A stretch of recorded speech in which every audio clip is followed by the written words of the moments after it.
अस्सलामुअलैकुम, नमस्कार, आदाब। अभी सोशल मीडिया में भारतीय जनता पार्टी के पूर्णिया प्रमंडलीय प्रभारी देवेंद्र कुमार केसरी जी का एक 28 अगस्त 2025 का पत्र वायरल हो रहा है, जिसमें उन्होंने कई गंभीर बेबुनियाद आरोप लगाते हुए मुख्य निर्वाची पदाधिकारी बिहार को पत्र सौंपा है।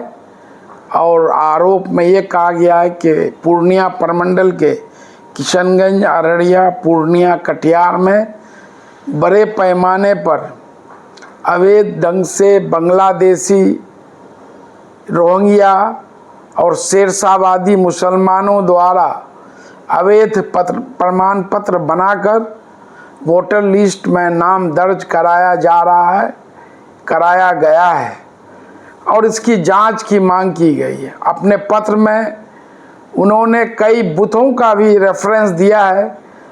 उदाहरण स्वरूप पोचा धामन विधानसभा में कुल 30 मतदान केंद्रों बूथों का उन्होंने वर्णन किया है कि इन जगहों पर बड़े पैमाने पर बांग्लादेशी घुसपैठिए, रोहिंग्या और शेरशाहवादी मुसलमानों का नाम अवैध ढंग से चढ़ाया जा रहा है वोटर लिस्ट में।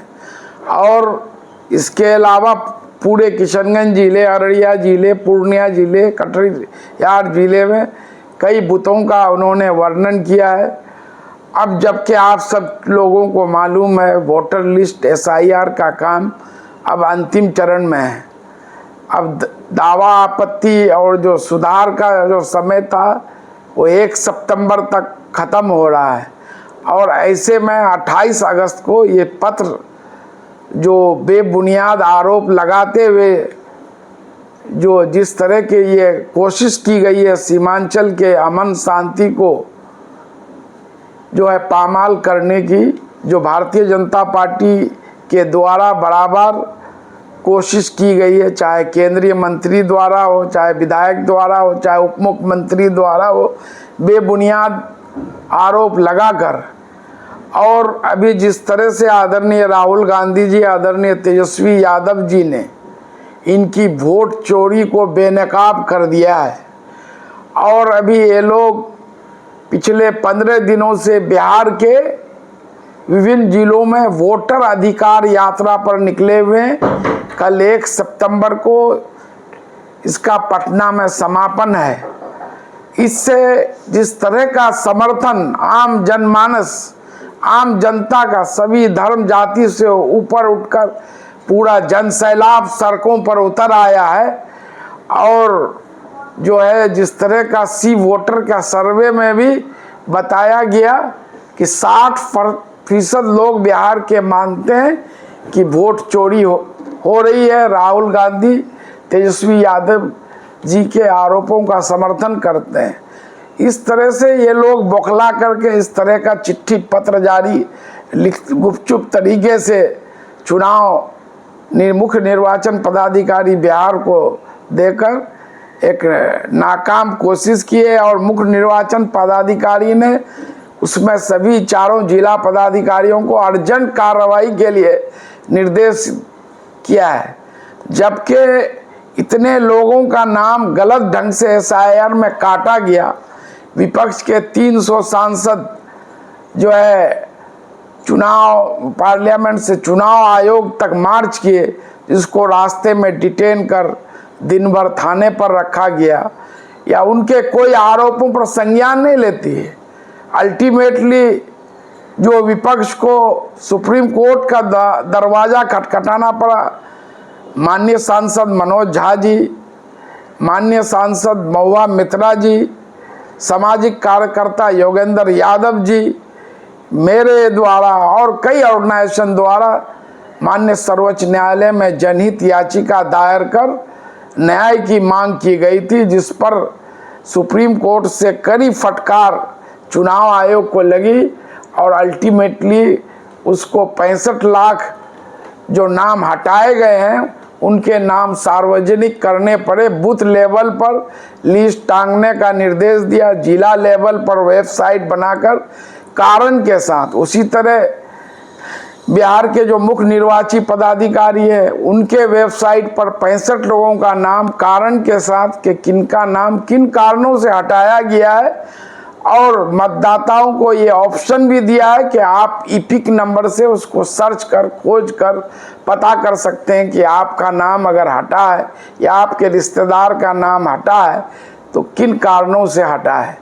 तो ये मजबूर होकर सुप्रीम कोर्ट के फटकार के बाद इनको करना पड़ा। और अभी जो समय सीमा बढ़ाने के लिए माननीय सर्वोच्च न्यायालय में कल 1 सितंबर को फिर सुनवाई, और उसमें कल पता चलेगा माननीय सर्वोच्च न्यायालय इस पर क्या निर्देश देते हैं। और मेरे सभी लोगों से अपील है, जनप्रतिनिधि खासकर समाज सेवी, आप लोग अपने अपने बूथों पर जो है नज़र रखें कि कहीं भी कोई जेन्युइन आदमी का नाम नहीं कटे। अगर वो कटता है तो आपकी सूचना हम लोगों तक दें, जिला पदाधिकारी तक दें, चुनाव आयोग तक दें, नहीं तो अल्टीमेटली हम लोगों ने माननीय सर्वोच्च न्यायालय में जनहित याचिका दायर किया हुआ है। और मेरी सभी को चेतावनी है, जो भी आदमी इसमें इस काम में लगे हुए हैं, चाहे पदाधिकारी हो, छोटे हो, बड़े हो, कि अगर एक भी जेन्युइन आदमी का नाम वोटर लिस्ट से काटने की नापाक कोशिश की गई तो हम लोग सड़क से लेकर के माननीय सर्वोच्च न्यायालय तक जो है इसको लेकर जो है लड़ाई लड़ेंगे। और कोई भी ऐसे पदाधिकारी जो बख्शे नहीं जाएंगे जो किसी जेन्युइन आदमी का नाम जो है मतदाता सूची में जो है काटने का काम करेंगे। इसीलिए अगर कोई बांग्लादेशी है, कोई अगर बर्मा से आया हुआ है, नेपाल, उसको आप चिन्हित कीजिए।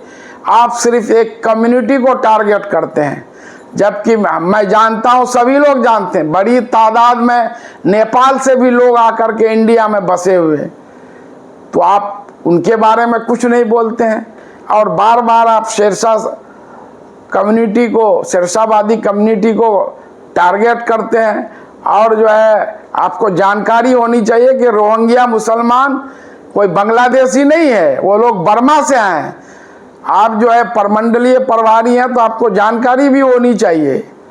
आप लोग जो सिर्फ कुछ न कुछ काम तो कुछ करना नहीं है, आप लोगों की जड़ें हिली हुई हैं, इसलिए ये अनर बयान देते रहें। इससे बाज आइए, 2 महीना 3 महीने में आप सत्ता से, बिहार से बेदखल हो रहे हैं, और 2029 में या उससे पहले भी आप लोग दिल्ली से भी बेदखल होंगे।